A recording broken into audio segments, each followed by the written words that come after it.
Nunca pensé que una sola noche podría reescribir todo lo que yo creía saber de mí. No fue que dejé de sentir, ni que antes no me atraían las mujeres. Fue esa noche, la primera entrega real, sin miedo, sin etiquetas, cuando lo entendí de verdad y me asumí en mi interior. Esa frase, dura y simple, es lo que me trajo hasta aquí. La certeza repentina, como si un interruptor se hubiera encendido después de horas de titilación. Me llamo Livia, tengo 27 años y soy profesora de secundaria en una ciudad pequeña donde la rutina tiene el ritmo de los semáforos y los mercados a las 6 de la tarde. Enseño literatura. Me orgullece ver a los adolescentes descubrir palabras que cambian la manera de mirarse, y a veces, al final de la jornada, me sorprendo a mí misma buscando en los libros la manera de nombrar lo que me pasa. Vivir en esa ciudad significa que la gente se conoce por apellidos, por los lugares que frecuenta y por la forma en que se corre la voz en la peluquería. Nunca pensé que una cafetería de esquina y un libro de poemas serían el principio de todo. La vi por primera vez en la tarde más gris de mayo. Llovía en puntillitas, el cielo era un cartón húmedo sobre la avenida. Yo entré buscando solo un café fuerte y refugio de la lluvia, con la cartera abierta y un paraguas que había decidido abandonar en la puerta por lo pesado. Ella estaba sentada en la mesa junto a la ventana, con una libreta abierta y un lápiz que masticaba distraídamente. Tenía el pelo recogido en una cola floja, una chaqueta que parecía de alguien que vive entre planos y medidas. Su perfil, recortado por la luz, me pareció familiar y al mismo tiempo nuevo, como encontrar una palabra que falta en la frase. No hice nada heroico, la miré demasiado tiempo. Le sonreí cuando ella alzó la vista. Ella me devolvió la sonrisa con una lentitud que dejaba ver que estaba acostumbrada a que la gente la mirara por lo que proyectaba y no por lo que era. ¿Puedo?, pregunté, señalando la mesa libre frente a ella, mientras ella daba la vuelta y me abría la silla sin esperar gran cosa. «Claro», respondió con una voz templada. «¿Te molesta el ruido?» No me molestaba la lluvia, ni el ruido de las cucharas. Me molestaba que mi corazón se hubiera puesto en marcha sin permiso. Hablamos de lo obvio, del libro, de la librería donde lo había comprado, de las primeras lluvias de la temporada. Ella se llamaba Camila, era arquitecta, y tenía una manera de hablar que estructuraba los silencios. Pausaba para elegir la palabra que mejor sostenía la idea. No había prisa en alinearla. Yo le dije que era profesora. Ella me preguntó sobre mis estudiantes, y se rió con esa risa fácil que hace que una persona parezca menos rígida de lo que es. Cuando pidió un café para llevar y me ofreció su número para, en broma, ayudarme a no olvidar dónde había dejado mi paraguas, acepté. No recuerdo haberlo pensado mucho. Fue una decisión tan natural como aceptar una invitación a caminar bajo la lluvia.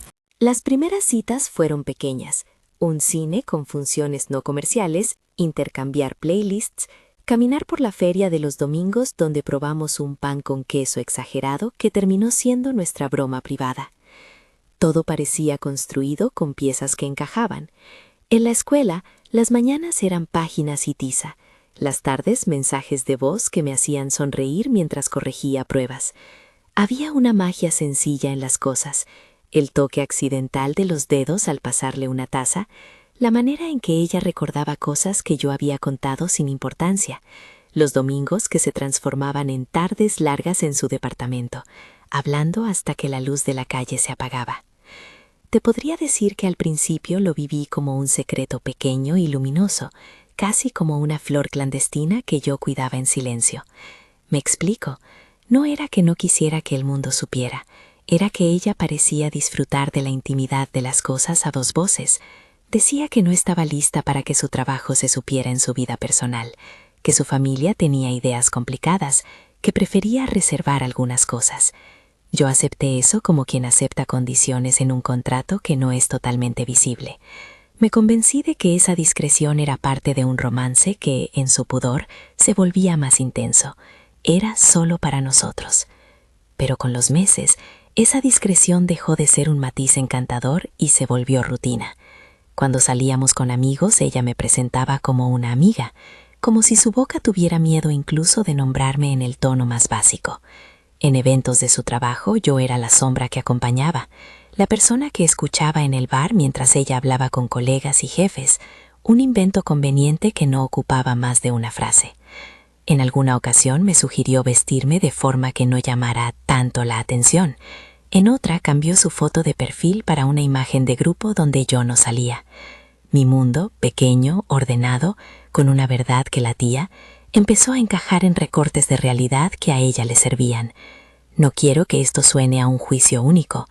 Sé que los miedos existen, sé que hay familias que no aceptan, sé que los trabajos pueden ser peligrosos, pero lo que duele no es la discreción per se. Lo que me lastimaba era la sensación de que yo no tenía cabida pública en su vida, de que mi nombre solo flotaba en el aire como un adjetivo pasajero. Hubo episodios que actuaron como pequeñas grietas. Recuerdo un sábado en el supermercado. Ella estuvo con una amiga y chateó con alguien en la fila. Yo, con el carrito, fingí no escuchar la conversación donde gritaban nombres de hombres, bromas sobre salidas a bares, y ella reía con un rubor que me dejó fuera. En otra ocasión, en la casa de una amiga suya, la presentaron a un colega, y en medio de la charla Camila lo presentó con una frase frívola, y después añadió, como quien añade algo irrelevante, que yo era una conocida. Me miraba y me parecía que las palabras que usaba tenían la intención de ponerme en un rincón. Esas microhumillaciones fueron acumulando un peso que al principio traté de bajar con humor.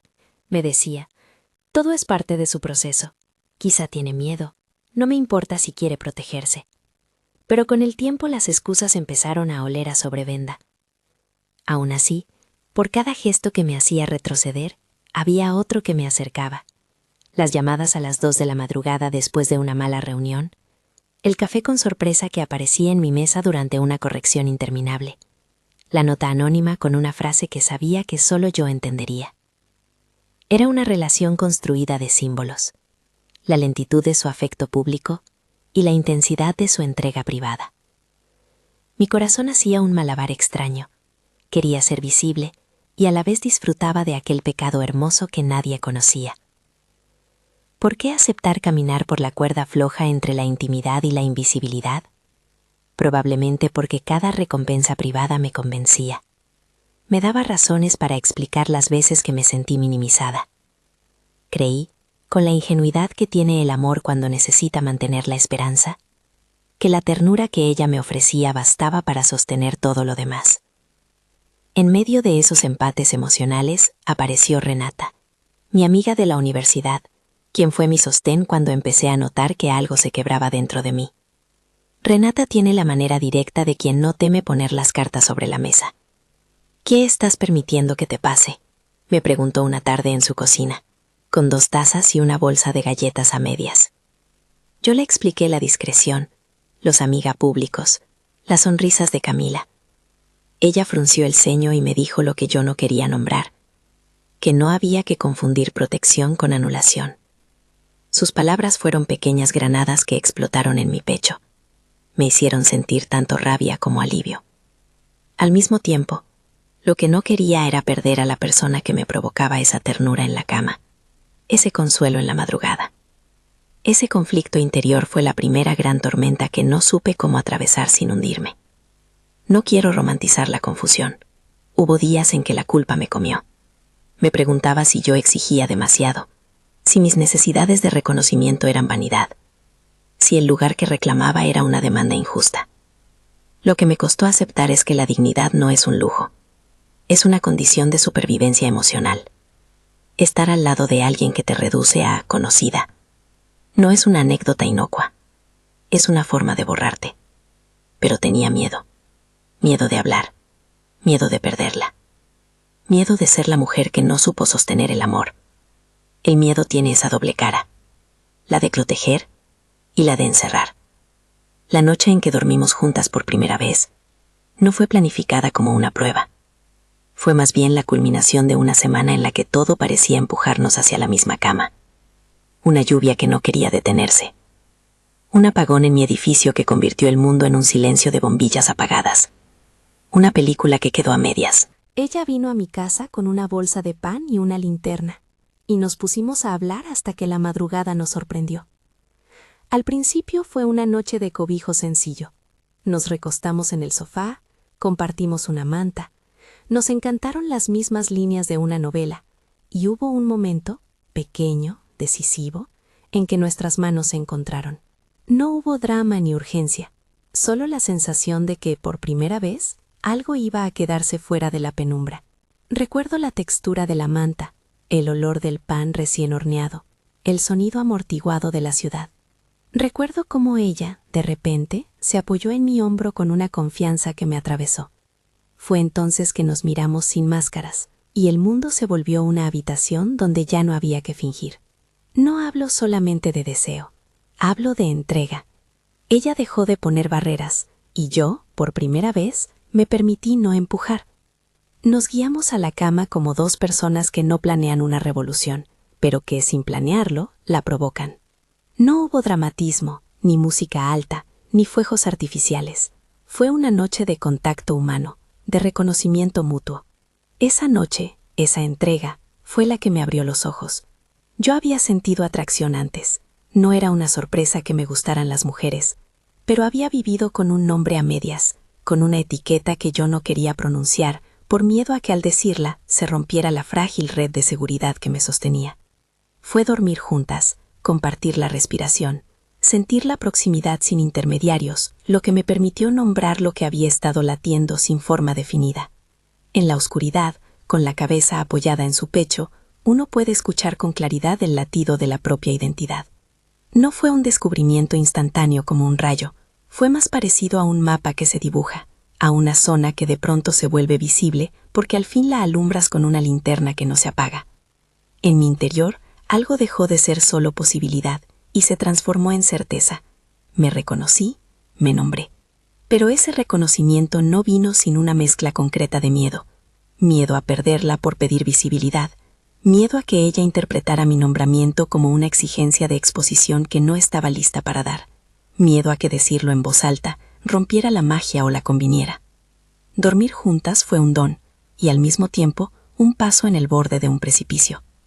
Cuando desperté al día siguiente, con su pelo desordenado sobre mi almohada, sentí una lucidez que me hizo temblar. Esa lucidez no era únicamente el entendimiento de que yo era lesbiana, era la posibilidad real de que, a partir de ahí, nada podría ser igual. A la mañana, mientras preparábamos café con la taza que ella siempre decía que era la mejor taza para aguantarse, hablamos de cosas pequeñas, de qué íbamos a hacer ese fin de semana, de si su madre vendría a la ciudad, de un proyecto que le tenían en la oficina. No hablé de lo que había sucedido dentro de mí. En mi boca la frase era un peso que no sabía transformar en palabra. Ella, por su parte, se movía con una calma que me desconcertaba. No dijo, anoche fue hermoso, ni te amo. Tampoco dijo, lo siento, ni no puedo. Fue su normalidad la que empezó a sembrar dudas en mí. A partir de esa mañana, mi cabeza se volvió un cuarto con 1000 ventanas abiertas. En la escuela me costaba concentrarme. Corregir se me hacía profundo y lento. En las horas muertas, revisaba los mensajes que ella me había mandado en los meses anteriores como si fueran pistas de un mapa. Fotos, frases, notas. Buscaba en cada una señal que dijera que aquel vínculo podía sostenerse en la luz, que ella aceptaría salir a la calle con mi mano entrelazada, sin buscar excusas para soltarla. Pero las señales no siempre estaban. Habían palabras de afecto, sí, pero también la costumbre de presentarme como amiga en reuniones donde yo quedaba en segundo plano. Y esa mañana, después de la noche compartida, su actitud seguía con el mismo patrón. Cercana en privado, esquiva en público. Sé que para muchas parejas y para muchos procesos personales, la exposición pública no es una medida de amor. Para otras, sin embargo, la visibilidad es la prueba de que el vínculo se asume con todas las consecuencias. En mi caso, después de esa noche, la visibilidad se volvió una necesidad. No la exigí como una bandera para pelear, la entendí como una muestra de respeto hacia mi identidad. Quería ser reconocida. Quería que mi nombre existiera en su boca de la misma forma en que ella existía en la mía. Esa necesidad fue la chispa de un conflicto que no imaginaba tan profundo. Durante las semanas siguientes, continuamos viéndonos con una intensidad que mezclaba ternura y miedo. Hubo mañanas en que ella me buscaba en la escuela y me traía libros para mis clases. Hubo noches en que salíamos a caminar y nos deteníamos en una tienda de discos para elegir vinilos viejos. Hubo picnic improvisado en la orilla de un río donde comimos frutas hasta que el sol se escondió. En otros momentos, sin embargo, era como si la realidad nos recordara su peso. Al cruzar una plaza, me pedía que camináramos en fila, como si fuese más cómodo ser dos bajo el paraguas sin que nadie supiera que éramos pareja. Había conversaciones que se quedaban a medias, promesas no dichas que se archivan en el cajón de lo posible. Una tarde, tras una reunión familiar suya a la que no me invitó, me escribió pidiendo disculpas por no haberme llamado antes. Fue un mensaje lleno de ternura y contrición. Me dijo que su familia estaba complicada, que las dinámicas eran antiguas y duras, que no tenía las herramientas para enfrentar ciertos comentarios. Le respondí con empatía, pero por dentro sentí que la empatía no podía ser mi rubor permanente. La empatía no paga la factura del anonimato. Necesitaba más que palabras dulces en mensajes.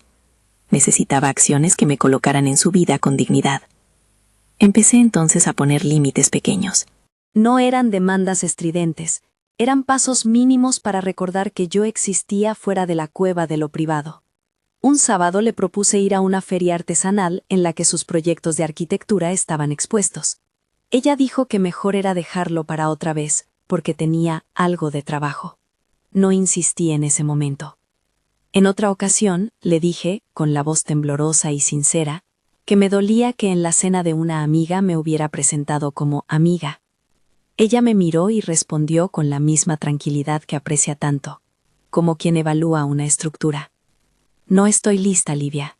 No puedo arriesgar mi trabajo ni a mi familia.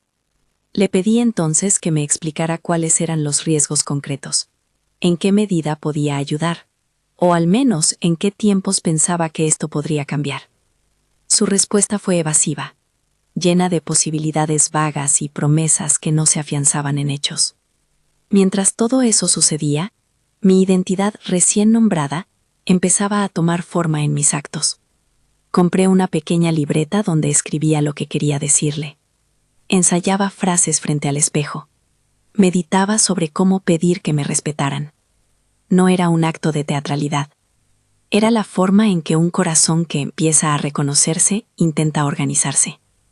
Dormimos juntas otras noches.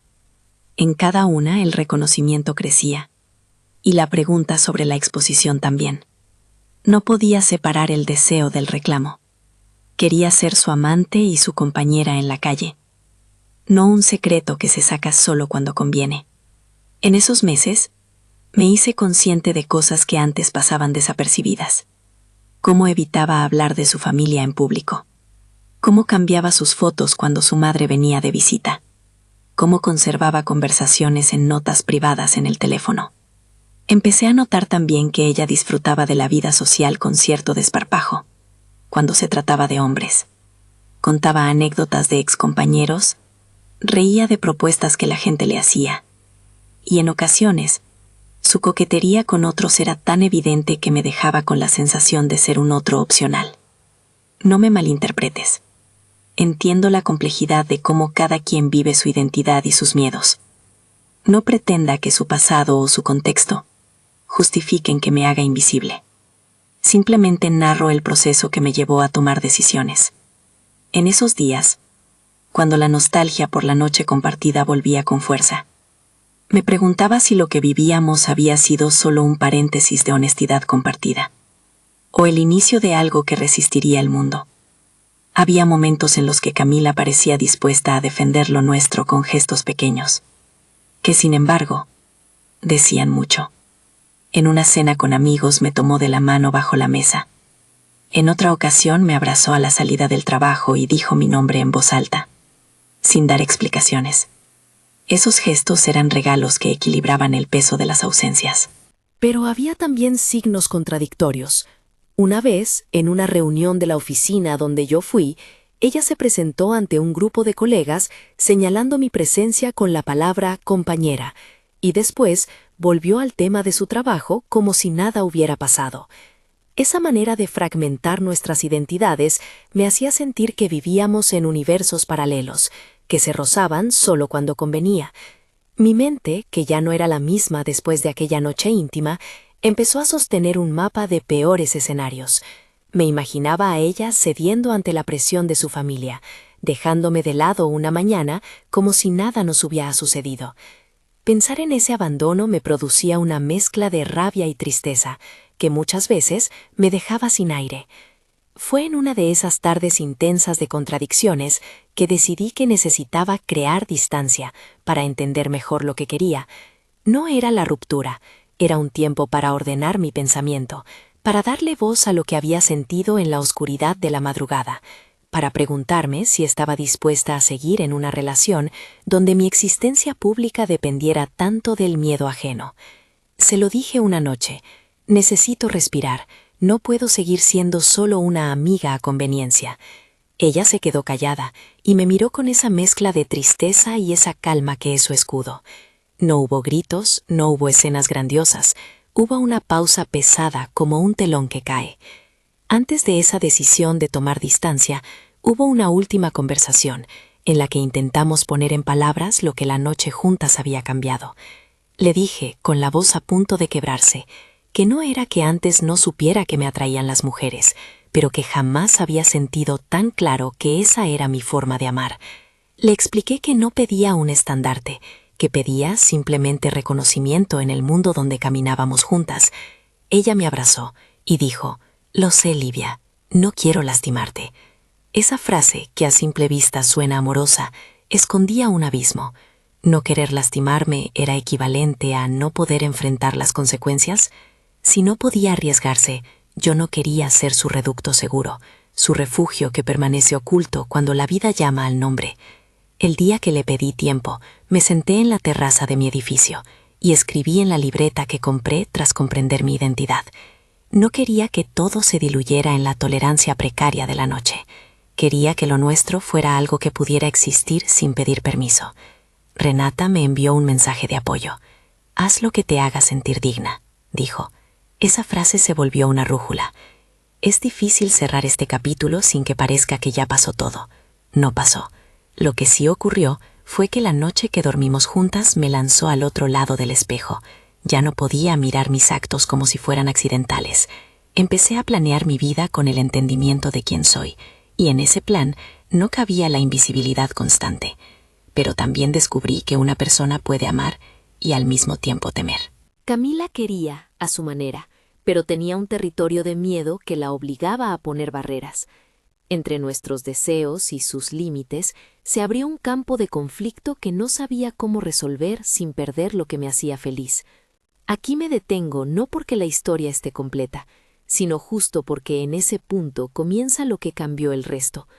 Después de la noche juntas, vino la claridad, pero también la exigencia de ser vista. Lo que siguió fue una mezcla de espera, pequeñas sesiones, actos de coraje por parte de uno y miedos que persistían en el otro. Y en algún lugar entre esos actos y esos miedos, tuve que decidir si mi dignidad pediría un precio que ella estaba dispuesta a pagar. Si esta historia te está hablando, suscríbete y cuéntame en los comentarios si alguna vez te sentiste invisibilizada en una relación. Me ayuda a saber que no estoy sola y que estas palabras encuentran a otras que están aprendiendo a nombrarse. Después de aquel pedido de espacio, las cosas no se apagaron ni se resolvieron. Hubo llamadas menos frecuentes, algunos mensajes que trataban de no sonar urgentes y una mezcla extraña de cercanía y distancia. Ella aparecía en mi vida en momentos exactos, cuando la ciudad parecía aceptarnos, pero se retraía cuando había que hablar de lo que significaba eso en la realidad cotidiana. Por mi parte, cada día que pasaba con la certeza de quién era, se volvía más intolerable de sostener dentro de un cajón. Empecé a sentir una audacia que no sabía dónde la había guardado hasta entonces. Me invité a espacios que antes evitaba. Salí con amigas sin la necesidad de ocultar a nadie. Dije mi nombre en voz alta en lugares públicos y noté cómo eso me hacía sentir un poco más entera. En una tarde de otoño nos encontramos por casualidad en una plaza donde a veces doy clases al aire libre. Ella venía con un cuaderno bajo el brazo, como siempre, y su sonrisa fue breve, como la de alguien que teme demorarse en una conversación demasiado íntima. Nos sentamos en un banco y hablamos de cosas banales para no tocar el hueso del tema, hasta que sin planearlo, su mirada se cerró y me dijo: «Siento que te he pedido demasiado». Aquí, otra vez, su calma se convirtió en excusa. Le contesté que lo que pedía no era exceso, que pedir a quien te ama que te reconozca en el mundo no es pedir privilegios, sino justicia. Ella me escuchó, miró el lago y dijo con una voz que se quebró: «Mi familia, me cuesta». Supongo que ese «me cuesta» encerraba años de silencios y expectativas que yo no podía desarmar con discursos. Sin embargo, insistí en que sus miedos no podían seguir siendo mi condena. En los días siguientes, la relación se transformó en un tejido de conversaciones y pausas. Hubo momentos dulces que volvían a encender la esperanza, una cena en la que nos contábamos sueños, un paseo por la feria de diseño donde ella explicaba proyectos y me mostraba fotos de planos, una tarde en que su madre, sin saber, me saludó con afecto en la calle. Esos momentos, como pequeños parches, me hacían creer que la tensión podía coserse con cuidado. Pero la realidad vuelve, implacable, y la invisibilidad reaparecía en formas pequeñas pero significativas. Mensajes borrados, fotos que desaparecían de historias, llamadas que no eran respondidas en momentos importantes. Mi identidad ahora estaba nombrada, y con ese nombre vinieron exigencias propias. No quería ser la mujer que tolera humillaciones por miedo a perder un cariño. Quería amar con la cabeza erguida, aunque el mundo me mirase con sorpresa. Me empecé a imaginar un futuro en el que el nombre que me había costado tanto aceptar pudiera ser pronunciado por alguien que me quisiera. Esa idea era peligrosa, porque exigía una valentía que no siempre estaba presente a mi alrededor. Pasaron semanas en las que la tensión me consumía. Ella me buscaba con ternura, pero en público seguía creando una versión recortada de nuestra relación. Un día, tras una presentación suya en un pequeño foro profesional, me llevó de la mano hasta la salida, y frente a varios colegas y conocidos, me presentó con un ademán que dejaba a medias la palabra. «Livia, una amiga que me ayuda con…» y dejó la frase a medias. Esa omisión fue como una puerta que se cerró en mi cara. Necesitaba que el nombre quedara completo, que la frase no fuera una elipse indecorosa. Me pregunté si ella creía que mi existencia era una variable. Mi mente, que había aprendido a nombrar sus propias necesidades, empezó a tramar planes. Empecé a pensar en fianzas emocionales. Si no podía conseguir que ella se mostrara, ¿qué me quedaba? No hablo de venganzas ni de dramatismos. Hablo de decisiones interiores que cambian el rumbo de una persona. ¿Podía quedarme en la sombra y seguir recibiendo ternura a escondidas, o podía reclamar la vida que merecía? Entre esos dos caminos, la palabra dignidad me llamaba con insistencia. Y la pregunta que se plegaba en mi pecho era simple: ¿hasta cuándo me conformo con migajas de reconocimiento? Todo esto nos dejó en un punto ancho de dudas y de posibilidad. La noche que nos trajo claridad interior y el día que siguió con su normalidad ambivalente había activado algo más grande que nosotros, la necesidad de decidir qué tanto valíamos fuera de la cama. Y así, con esa mezcla de amor y exigencia, me encontré preparada para poner mi nombre en juego. Pero para que esa apuesta tuviera sentido, necesitaba ver señales de que ella también estaba dispuesta a exponerse. No las tenía aseguradas. Entonces la historia se volvió a un esperar tenso. Entre semanas de ternura secreta y gestos públicos vacilantes, me fui construyendo pedazos de mí que no estaban dispuestos a ser solo un refugio temporal.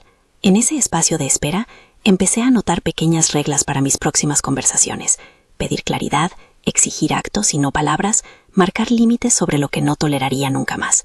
No era una lista de venganza, era una guía para continuar con dignidad. Y mientras escribía esas líneas, no podía imaginar que, más adelante, la visibilidad y el reconocimiento iban a tomar caminos que ninguno de los dos habíamos previsto. Pero eso ya pertenece a otra escena. Aquí, en este tramo que cuento ahora, el núcleo estaba puesto. La noche juntas me había cambiado, y mi vida se bifurcaba entre seguir escondida o exigir ser vista. La decisión no era solo mía, era el punto de encuentro donde se jugaría el resto de nuestra historia. Lo que vino después de mis reglas escritas fue más brusco de lo que imaginé. No fue un estallido inmediato, fue una sucesión de pequeñas fracturas que una tarde se concentraron en una sola y clara humillación. La escena sucede como esas cosas que uno revisita en cámara lenta. Cada gesto vuelve con nitidez, y al mismo tiempo parece que ocurrió en otra vida. El evento fue una cena de la oficina de Camila. Ella me había dicho que sería solo gente del estudio, que no había riesgo, que no me preocupara. Me sentí ilusa por confiar en la palabra de alguien que tantas veces había reacomodado el mundo para no decir mi nombre. Aún así, quería creer. Me puse un vestido que me calmaba. Me recogí el pelo y salí con la determinación de que si aquella noche ella me convertía en invisible, al menos yo iba a estar presente en mi propio cuerpo. Llegamos al salón y la luz era cálida, pero el aire estaba cargado de formalidad. Los colegas la saludaron con abrazos profesionales y yo dejé que la calma que me daba la noche juntas me sostuviera. Todo marchaba como en los otros eventos: risas, vinos, anécdotas de obra, planos desplegados. En un momento, alguien pidió presentaciones porque había llegado una colaboradora que no conocía a todos. Camila se inclinó para saludar y con la voz que usa para elegir palabras seguras y neutras dijo: Livia, una amiga que vino a acompañarme esta noche. No dijo pareja, ni compañera, ni nada que pusiera mi nombre en el lugar de lo que era. La frase quedó flotando como un error de puntuación. Mi pecho se apretó, pero pensé que era un tropiezo menor. Lo que me quebró no fue solo la palabra, fue lo que vino después. Uno de los hombres presentes, no recuerdo su nombre con exactitud, era alguien a quien ella trataba con cierta confianza. Hizo una broma en la que señaló el vestido de otra mujer y, riendo, insinuó que las camarillas del estudio tenían opciones para todos los gustos. Camila, sin inmutarse, se rió con esa risa que antes me había parecido cómplice, y en ese instante se permitió una coquetería verbal con otro colega. Un gesto leve, una frase que ella soltó como quien no piensa en quien está junto a su brazo. Se rieron. Yo me quedé en el borde de esa risa, con la sensación de ser un adorno. Lo peor no fue la broma ni la risa, fue la sensación de que yo era un accesorio decorativo para una foto que otros podían mirar. En un lugar con 50 personas, yo me sentí pequeña de un modo que una sola espalda no puede sostener. Saqué de mi bolso el teléfono con la idea tonta de fingir que recibía un mensaje. Era una manera de empezar a retirarme sin que mi salida fuera la escena. Antes de poder moverme, alguien la llamó para una consulta sobre un proyecto. Ella se acercó, habló, se alejó. Cuando volvió, en el grupo se había producido una conversación sobre un viaje de negocios que implicaba a clientes conservadores. Uno de ellos dijo algo sobre la imagen profesional, y Camila, con calma matemática, respondió que a veces era mejor no mezclar conversaciones privadas con compromisos laborales. Su mirada me rozó por un segundo y se fue. Ese fue el instante que sostuvo la frase decisiva, en la que yo entendí que todo este tiempo mi presencia había sido una variable secundaria, que podía ser callada, borrada o modificada según la conveniencia del momento. No hubo una escena de gritos, no hubo una humillación pública con insultos. La humillación fue mucho más fina y profunda. Mi nombre no fue pronunciado con la solemnidad de lo que significaba. Fui presentada en términos que reducían mi existencia, y frente a un auditorio, esa reducción se siente como una condena. Salí del salón sin despedirme de nadie. Caminé por la vereda con la sensación de que las farolas me miraban con una luz demasiado clara. No quería poner la escena en palabras aún, quería que mi cuerpo hablara primero. Llamé a Renata. No podía esconder en un mensaje lo que me quemaba por dentro. Ella me dijo que regresara a casa, que necesitábamos hablar cara a cara. Me esperó con 2 cafés y la paciencia de quien ya ha visto a su amiga entrar y salir de laberintos emocionales. Las palabras que dije en ese encuentro fueron simples y cargadas. No puedo seguir siendo la amiga cómoda que se usa cuando conviene. Anoche me presentaste como una conocida. Me acostumbré a pequeñas humillaciones y hoy me niego. Renata escuchó. Luego me abrazó y me dijo lo que yo ya sabía, que mi dignidad no era un lujo sino una necesidad. Decidí terminar la relación. No fue una decisión tomada a la ligera. Fue un acto que venía de la acumulación de meses, de noches en que dormíamos juntas y días en que yo era una elipse. Le escribí a Camila que necesitaba un corte, que no quería más dudas sobre lo que significábamos. Le dije que era definitivo. Y luego la bloqueé. Bloquearla fue un gesto que me había costado imaginar. No lo hice como una venganza. Lo hice para no seguir recibiendo excusas y promesas vacías. Fue un acto para que mi mundo dejara de intentar acomodarse a su miedo. La ausencia en el teléfono fue un ruido extraño. Por primera vez en muchos meses, no había notificaciones que me hicieran sonreír con ternura y miedo juntos. Sentí la caída, una mezcla de alivio y un duelo profundo. Los días posteriores fueron turbulentos. Había mañanas en las que me despertaba buscando un mensaje que no existía. Hubo tardes en que me enfrenté a la pregunta de si había sido egoísta al pedir algo que para ella era imposible. Renata fue el ancla. Fuimos a caminatas largas, tomamos clases de yoga juntas, y ella, con esa honestidad que le sobra, me obligó a escribir una lista de lo que no toleraría jamás. Entre esas líneas estaba la condición que siempre había llevado en mi pecho. Nunca más seré una opción oculta. Empecé también a darme permisos que antes dejaba en segundo plano. Cenas con amigas sin inventos, noches en que respondía a preguntas de estudiantes sobre amor y literatura con la voz segura que me había costado encontrar. En la escuela noté cambios visibles. Algunos estudiantes me miraban con curiosidad, otros con normalidad. Una alumna me dijo, después de una clase sobre poesía, que le gustaba cómo hablaba de la valentía de los personajes. Esas frases eran pequeñas reparaciones en el tejido de mi autoestima. Me permití salir, viajar por un fin de semana a una ciudad cercana con Renata, reencontrarme con lugares que había evitado. Comencé también a hablar más con mi madre, no como antes, con contenciones, sino con la honestidad de quien reconstruye su casa por dentro. Ella no comprendía todos los matices, pero insistía en mi dignidad. Eso, en la violencia cotidiana de invisibilizaciones, fue un bálsamo. Mientras yo reconstruía, la vida de Camila parecía seguir el curso de un río que de pronto decide cambiar de cauce. Al principio no supe de ella, no había mensajes, no había llamadas. Un mes después del bloqueo, hubo un temblor público, un post en redes que para mí llegó como una onda de choque. La cuenta de Camila, que antes era usada con cautela, comenzó a mostrar fotos diferentes, selfies sin filtros en las que sonreía con naturalidad, publicaciones sobre apoyo a causas que antes no había mostrado abiertamente, y un texto, largo, íntimo, en el que hablaba de aprendizaje, de asumir la propia verdad y de lo complejo que había sido llegar hasta allí. No fue un «me asumo», en términos dramáticos, fue más bien una charla pública sobre sus miedos y sobre el proceso de aceptar que la vida a veces exige coraje. La publicación tuvo repercusión, algunos la felicitaron, otros cuestionaron su timing, y hubo comentarios de ciertas personas que antes le habían sido cercanas y que ahora mostraban reticencia. Lo que más me impactó no fue el post en sí, sino lo que vino después. Su madre le respondió con un comentario frío que en el hilo se percibía como desaprobación. Hubo también mensajes privados que se filtraron, llamadas tensas, un enfrentamiento familiar que la obligó a tomar distancia de la casa materna durante unas semanas. En redes ella empezó a asistir a charlas, a rodearse de gente que hablaba de derechos y visibilidad. Compartía fotos de asambleas, de lecturas, de abrazos con amigas que la sostenían. Para algunos fue un acto de valentía, para otros, un tardío pero genuino despertar. Renata y yo vimos esos cambios como señales, pero también con cautela. Lo que me conquistó fue que las acciones no se limitaran a palabras en la red.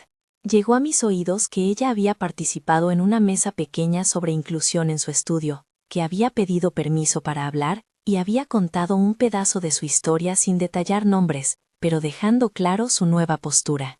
Me enteré también de que la habían visto en una marcha local del orgullo, sosteniendo una pancarta y caminando sin trémulos. Esos gestos, para una persona que vive en el filo de la visibilidad por su trabajo y su familia, eran riesgos reales.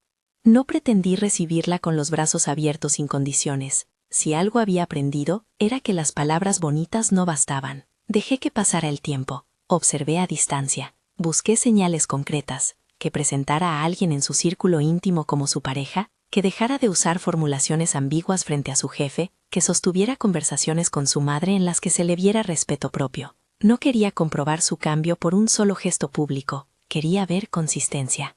Un día, varios meses después, recibí un mensaje en la bandeja de entrada de mi correo, la única vía indirecta que había dejado abierta por si necesitábamos recalibrar con diplomacia. Era de ella. No me pidió perdón a medias, ni suplicó una vuelta inmediata. Dijo que había pensado mucho, que la decisión de presentarme aquella noche como conocida le había pesado desde entonces, que había visto que su silencio me dañó. Me invitó a hablar en un lugar público, una cafetería en la que podríamos sentarnos sin prisas. El mensaje cerraba con una línea simple. Si te parece, me gustaría que me escuches y conocer tu verdad. No acepté de inmediato. Le respondí que necesitaba tiempo. No quería que el reencuentro fuera una reacción al alivio de verla pedirlo. Quería que fuera el inicio de un proceso en el que yo pudiera ver acciones. Ella fue persistente, pero de una manera que no me desequilibró. Días después publicó en su perfil una foto en la que aparecía con Renata. Sí, con la misma Renata que me sostuvo, en un evento comunitario. En el pie de foto agradecía a quienes la habían acompañado en su camino. Ese gesto me pareció un guiño público que, sin nombrarlo, señalaba una intención de no volver a mover su vida como si yo fuera una cosa que se esconde. Fue la primera señal concreta más allá de palabras. Acepté la cita. Nos vimos en la cafetería donde todo había empezado, y escuché. Ella habló sin justificar su cobardía. Habló de miedo, de expectativas familiares, de un trabajo que en su percepción podía costarle el sostén económico, de la presión de generaciones. No le busqué excusas, le pedí claridad. ¿Qué cambió de verdad? ¿Qué estás dispuesta a perder por decir mi nombre? Ella me miró con la sinceridad de quien ha visto su vida desnudada por sus propias decisiones, y respondió: perdí amigos, perdí seguridad, tuve peleas con mi familia, perdí cosas materiales y muchos privilegios. Lo que gané fue verme a mí misma.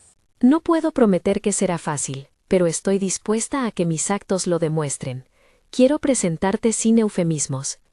Esa frase fue pequeña y enorme al mismo tiempo. A partir de ahí comenzamos una etapa de prueba. No fue un reingreso inmediato a la antigua intimidad, fue un proceso con reglas claras. Ella cumplió con algunos puntos. Empezó a publicar fotos con nosotras, no de forma exagerada, sino natural. Nos invitó a una cena con algunos amigos donde me presentó como su pareja sin vacilaciones, y le habló a su madre con firmeza. La reacción de su madre fue dura. Hubo un primer encuentro tenso donde mi nombre aún era un tema incómodo, pero Camila insistió. Llamó varias veces a su madre para conversar, y aunque el proceso fue lento y con retrocesos, ella se mantuvo en la conversación.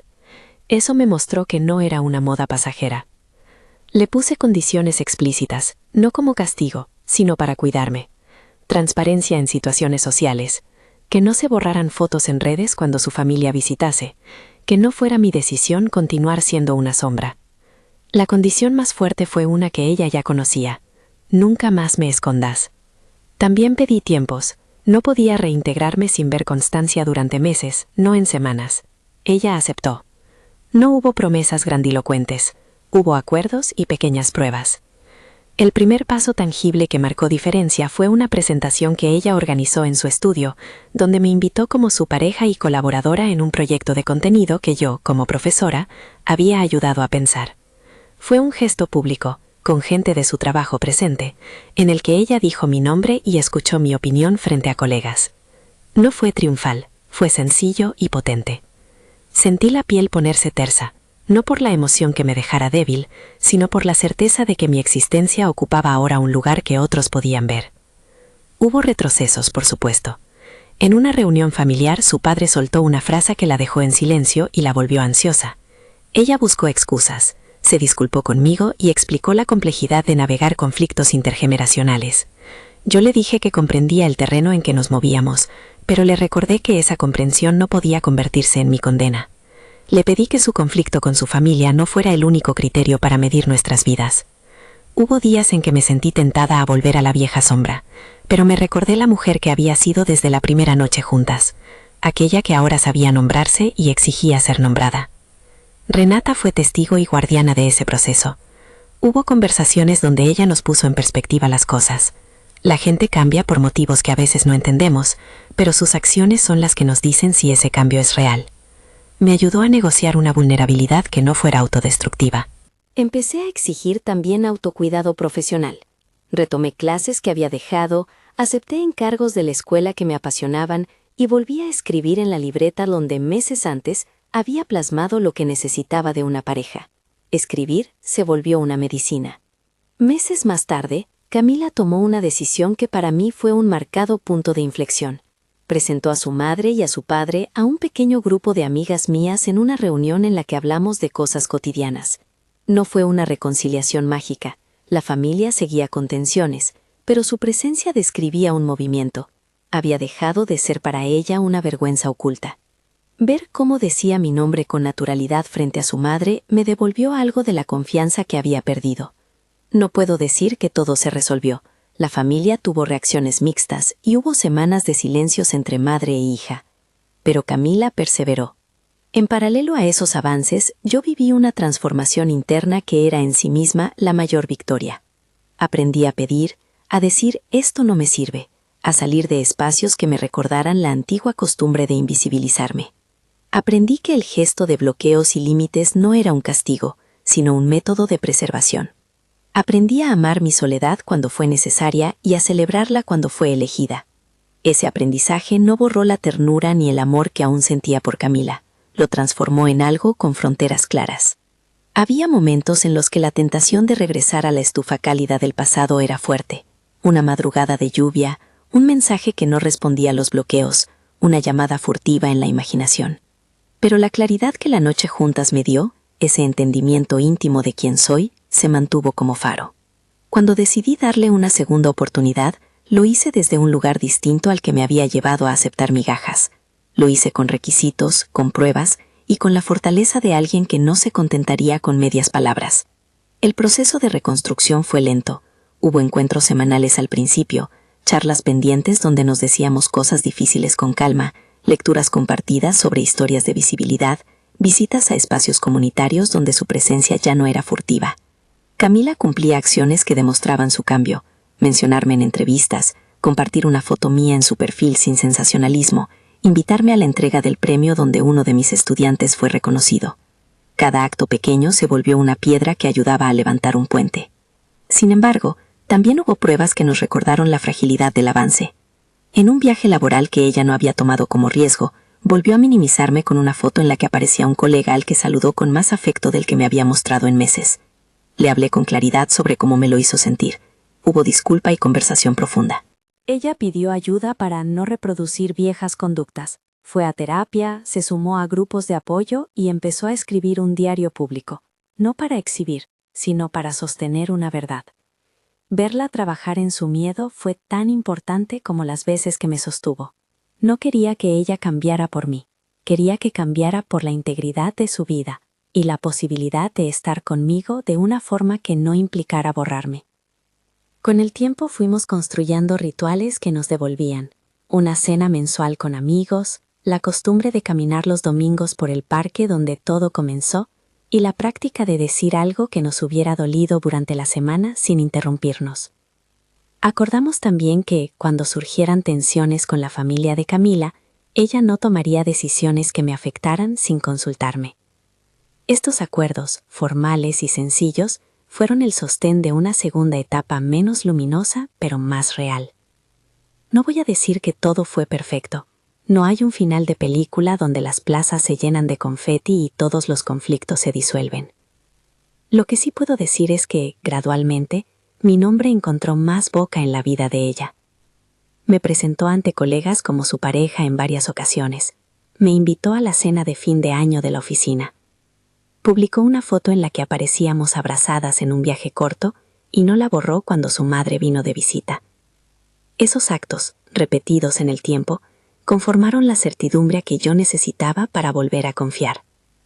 Llegó un día, varios meses después del bloqueo, en que nos reunimos en la terraza de mi edificio para hablar de futuro.